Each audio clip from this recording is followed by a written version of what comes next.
In today's video, I'm going to teach you how to auto-update task status rules. We're going to walk through this inside your project workspace step by step so you can set it up once and let the system keep your task statuses up to date automatically.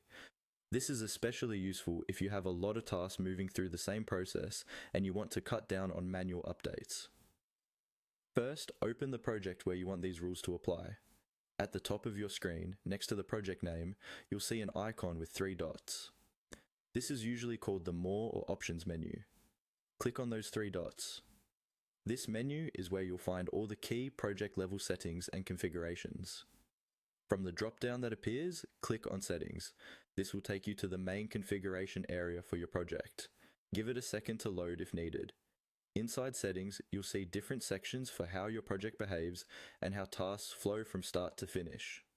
Next, look for the section called Workflow and click on it. The workflow area is where you define how tasks move through different stages like to do, in progress, in review, or completed.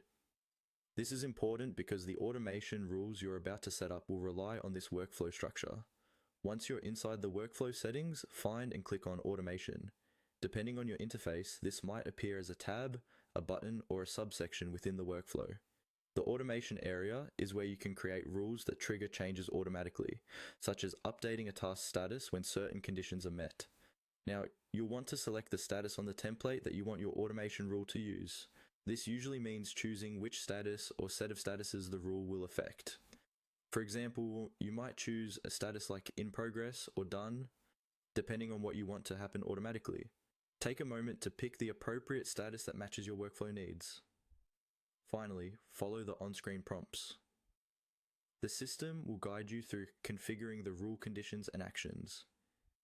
This may include choosing when the rule should trigger, what needs to happen for it to run, and which status the task should be updated to. Carefully read each step, confirm your choices, and then save your rule. Once you're done, your task status rules will update automatically based on the configuration